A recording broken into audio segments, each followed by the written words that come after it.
በ27 ቀን አምላካችን መድኃኔ ዓለም ነው። በስመ አብ ወወልድ ወመንፈስ ቅዱስ አሐዱ አምላክ አሜን። የመጀመሪያው ሰው አዳም ዕፀ በለስን በልቶ ወደ ሲኦል በወረደ ጊዜ እርሱን ለማዳን በማይመረመረው ጥበቡ ከእመቤታችን ከቅድስት ድንግል ማርያም ተወለደ። ናሁ ድንግል ተወልድ ወልደ ወትሰይምዮ ስሙ አማኑኤል። እነሆ ድንግል በድንግልና ትወልዳለች፣ ስሙንም አማኑኤል ትለዋለች እንዳለ ነቢዩ ኢሳይያስ። ትንቢተ ኢሳይያስ ምዕራፍ 7 ከቁጥር 14። 33 ዓመት በምድር ተዛውሮ ወንጌልን ምስጢረ ሥጋዌን አስተማረ።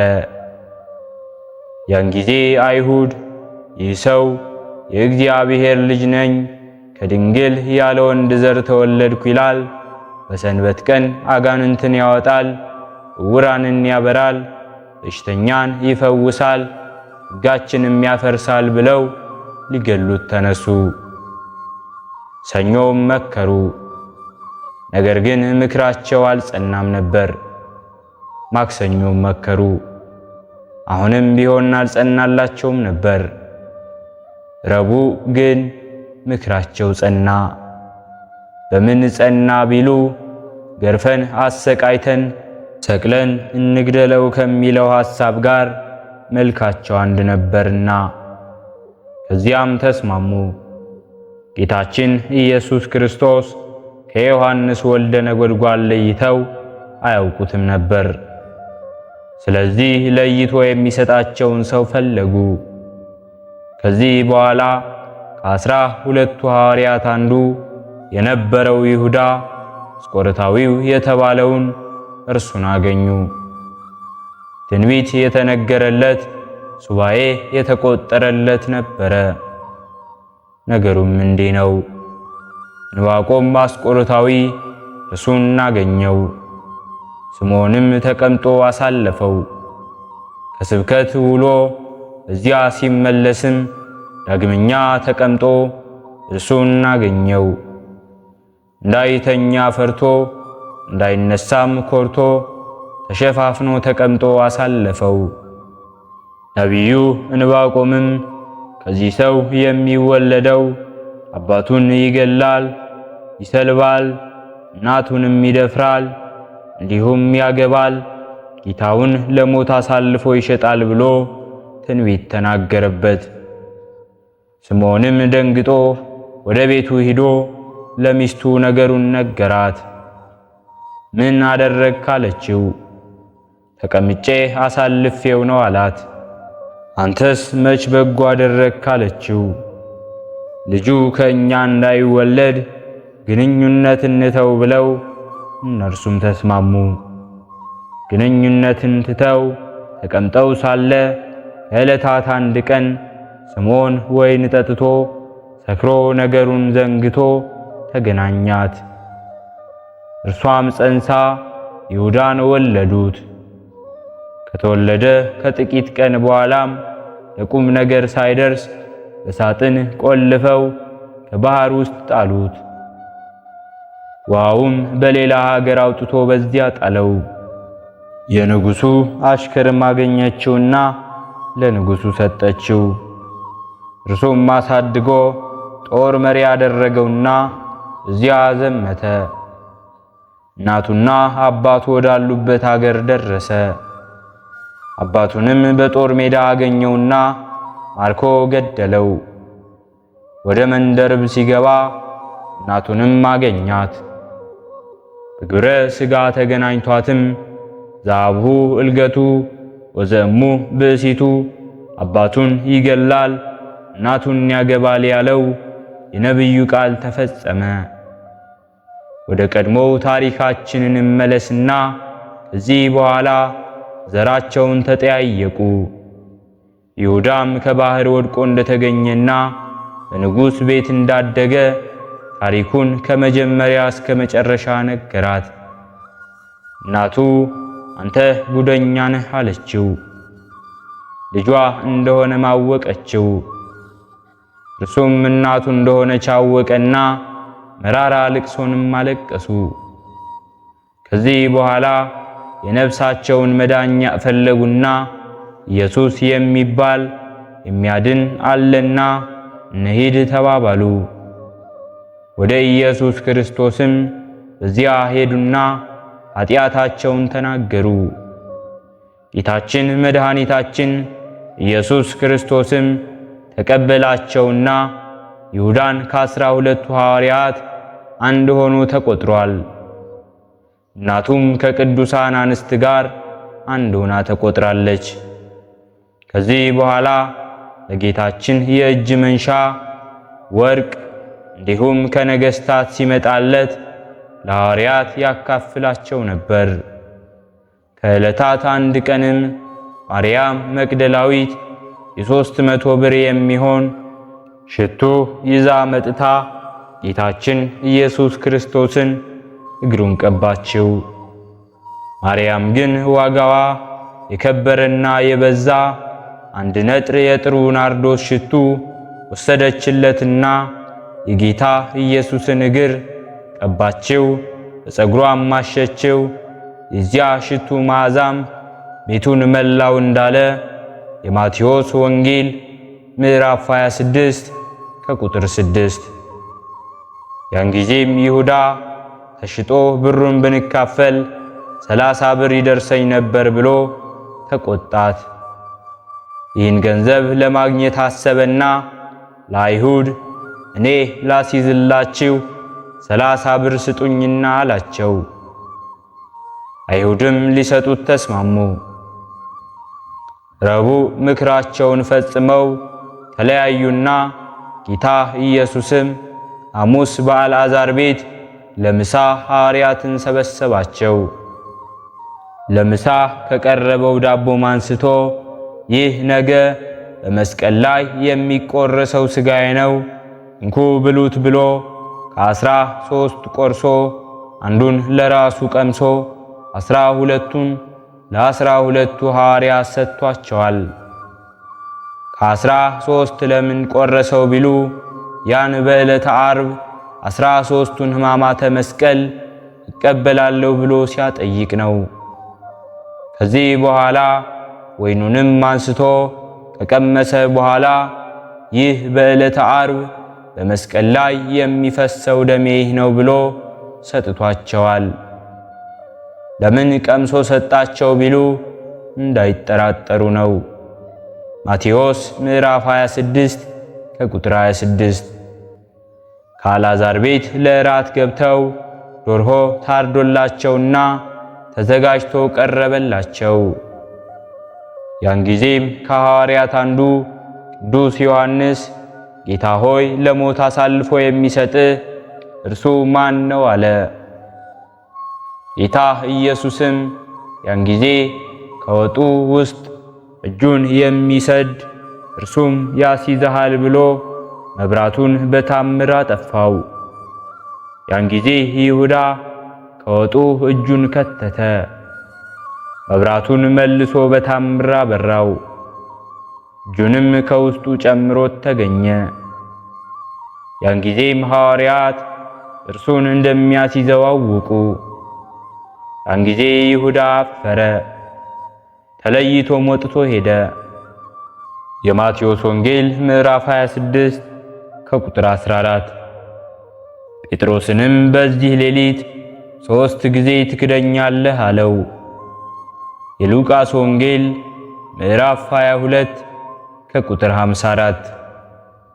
ከዚህ በኋላ ይሁዳ ወደ አይሁዱ ኑ ላስይዝላችሁ አላቸውና ሐሙስ ማታ የችቦ መብራት እያበሩ ጌታ ኢየሱስ ወዳለበት በዚያ ደረሱ።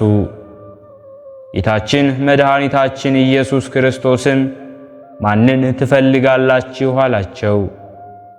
እነርሱም የናዝሬቱን ኢየሱስ እንፈልጋለን አሉት። ጌታም ቅንጣት ያህል ግርማ መለኮቱን ቢገልጽባቸው በድንጋጤ በድነው መሬት ላይ ወደቁ። ሞት በፈቃዱ ወተቀብረ በስምረቱ እንዲል ሞትና መቃብር በፈቃዱ ነውና ከወደቁበት አስነሳቸው። ይሁዳም ጌታ ኢየሱስን መምህር እንደምን አደርክ ብሎ ሳመው። ጌታችን ኢየሱስ ክርስቶስም የሕያው የእግዚአብሔርን ልጅ በመሳም ለሞት አሳልፈ ትሰጣለህን አለው። ያን ጊዜም አይሁድ ተሻምተው ያዙት። ዘእግዚኡ ሴጡ ጌታውን ይሸጣል ያለው የነቢዩ ቃል ተፈጸመ። የማርቆስ ወንጌል ምዕራፍ 14 ከቁጥር 43። እነርሱስ ከአባቶቻችሁ ይልቅ እጅግ የተናቀች ኃጢአት ሰሩ። እነርሱም ዋጋ የማይገኝለትን ይሸጡታል፣ ማማትን የሚያስወግደውን እንዲታመም ያደርጉታል፣ እንዲሁም ኃጢአትን የሚያስተሰርየውን የሚያስወግደውን እንዲሁ የሚፈውሰውን ይፈርዱበታል እንዳለ ተረፈ ባሮክ ምዕራፍ 1 ከቁጥር 2። ከዚህ በኋላ ወደ ጲላጦስ ወስደው ስቀልልን አሉት። ጲላጦስም ኃጢአት አጣበት። ከዚህ ሰው ኃጢአት አላገኘውበትም፣ 40 ገርፋችሁ ልቀቁት አላቸው። እርሱንም ለቃችሁ በርባንን ስቀሉት አላቸው። በርባን የሚባል ሽፍታ አንድ ሰው ገሎ ታስሮ ነበርና፣ እነርሱ ግን በርባንን አድነው ኢየሱስን ስቀለው አሉት። ጲላጦስም እኔ ከዚህ ሰው ደም ንጹሕ ነኝ ብሎ እጁን ታጠበ። ከዚህም በኋላ ጲላጦስ ሁከት ከሚበዛ በሱ በቀር የሚጠቅም ነገር እንደሌለ ባየ ጊዜ ውሃ ወስዶ እኔ ከዚህ ጻድቅ ሰው ደም ንጹሕ ነኝ፣ እናንተ ለራሳችሁ ወቁ ብሎ በሕዝቡ ፊት እጁን ታጠበ። አይሁድም ስቀለው ስቀለው እያሉ በዚያ ጮኹ። በገሃነም ያሉ ነፍሳትም ስቀለው ስቀለው አሉ። ተሰቅሎ ካልሞተ ከገሃነም አይወጡምና። አይሁድም ኢየሱስ ክርስቶስን ከጲላጦስ ወደ ሄሮድስ ቄሳር፣ ወደ ጲላጦስ ከሊቱስትራ ወደ ቀራንዮ እያመላለሱ ብዙ ስቃይ አሰቃዩት። ጲላጦስም ከምትሰቅሉት 40 ጅራፍ ገርፋችሁ ልቀቁት፣ እምቢ ካላችሁ ግን ስቀሉት አላቸው። አንዱ እስኪገርፍ ድረስ ሌላው ገበጣ ይጫወታል። ገራፊውም ገርፎ ገርፎ ሲደክመው ቆጥራችኋል ይላል። እነርሱም አልቆጠርንም ይሉታል። ባለመቁጠራቸውም ተበሳጭቶ ይቀመጣል። ሌላውም ተነስቶ ይገርፋል፣ ሲደክመው ይቀጥላል።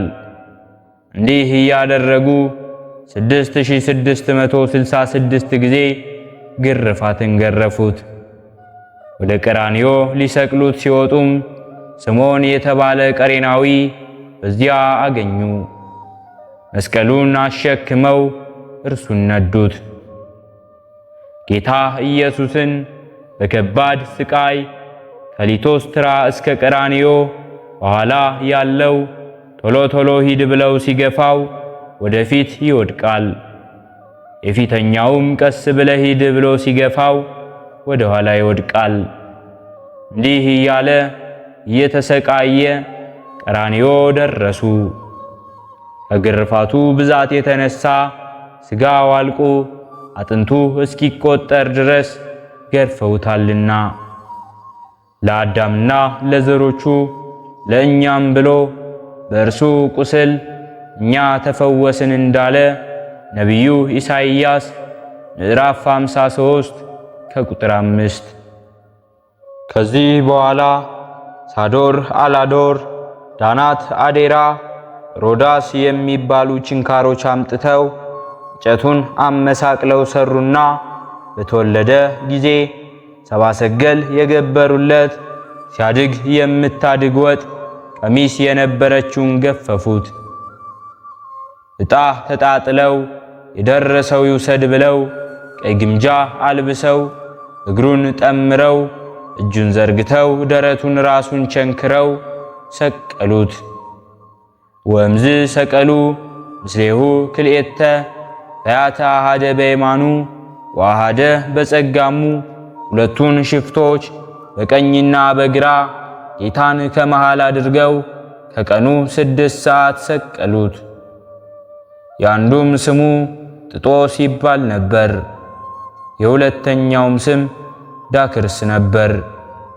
እነዚህ ሽፍቶችም እመቤታችን ቅድስት ድንግል ማርያም ምድረ ግብፅ ተሰዳ ሳለ መንገድ ላይ ቆይተው ጌታችን ሰብአ ሰገል የገበሩለትን የወርቅ ጫማ ቀምተው ወስደውባቸው ነበር። አንድ ምዕራፍ ከተዘጉ በኋላ ጥጦስ የተባለው ሽፍታ ልቡ መልካም ነገር አሰበ። ወደ እመቤታችን ቅድስት ድንግል ማርያም ዘወር ብሎ አየና እንመልስላቸው አለ። ጓደኛውም አይሆንም አለ። ጥጦስም ከአሁን በፊት የቀማነው ለአንተ ይሁንና ሁሉንም ውሰድ፣ የዛሬውን ግን በእኔ ይሁንና ይመለስ ብሎ በዚህ ተስማምተው ወደ እመቤታችን ቅድስት ድንግል ማርያም ተመልሶ ሄደ። ሲመለስም እመቤታችን ባየችው ጊዜ ምነው ተመልሶ መጣ? ልጄን ሊገልብኝ ነው ብላ ምርር ብላ አለቀሰች።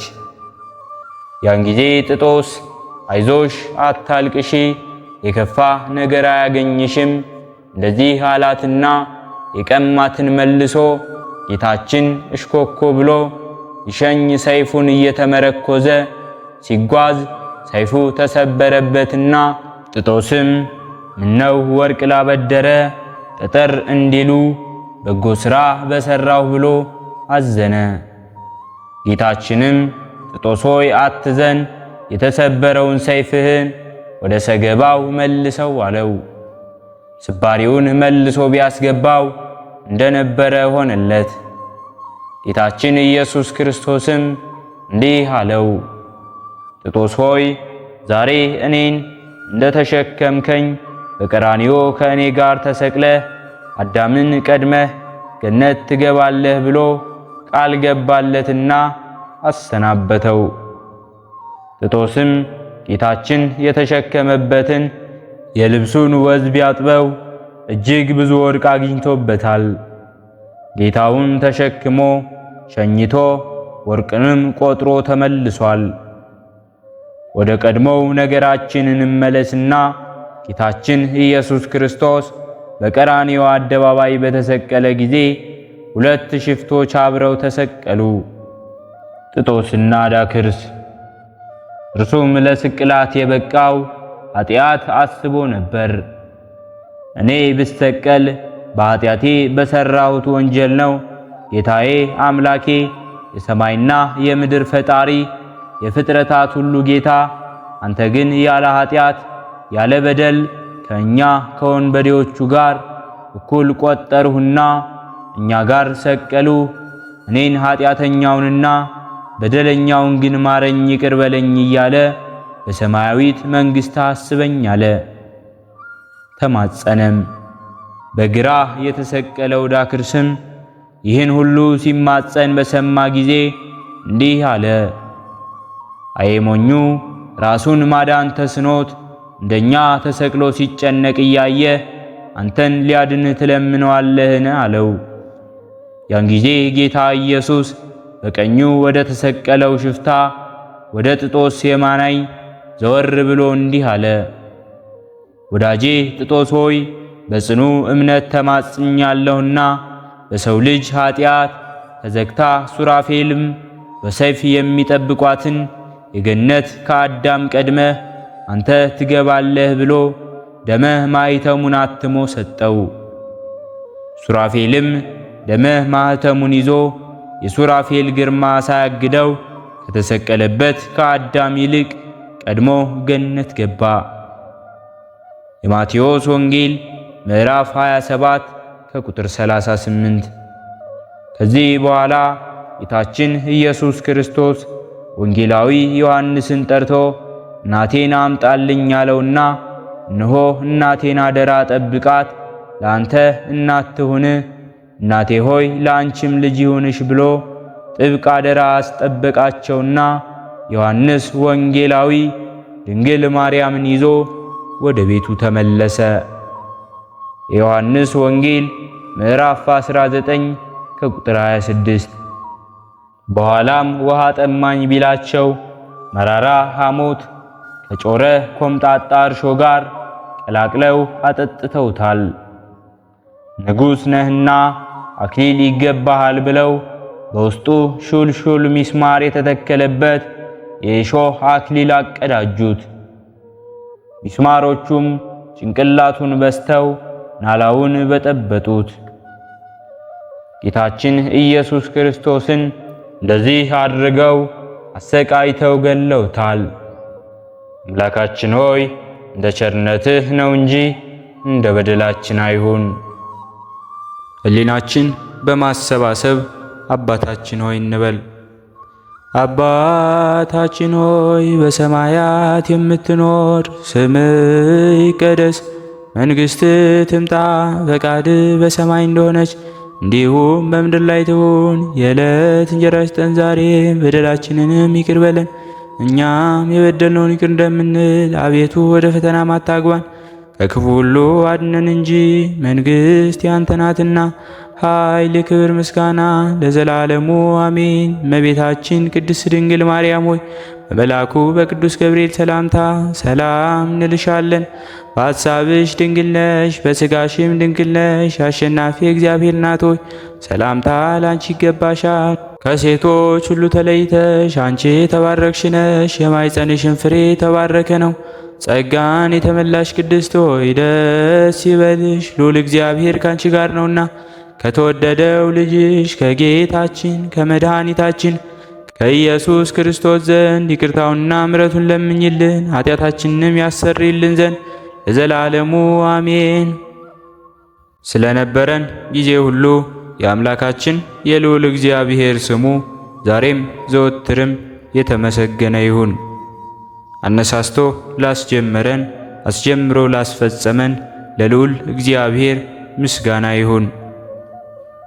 ውድ የሃይማኖት ሚዲያ ተከታታዮች ከዚህ በላይ እንድንሰራ አገልግሎቱ በሰፊው ይሰጥ ዘንድ በሀገር ውስጥም በሀገር ውጭም ያላችሁ ይህንን መንፈሳዊ ቻናል ላይክ፣ ሰብስክራይብ፣ ሼር በማድረግ ድጋፋችሁን ታሳዩን ዘንድ በትህትና እንጠይቃለን።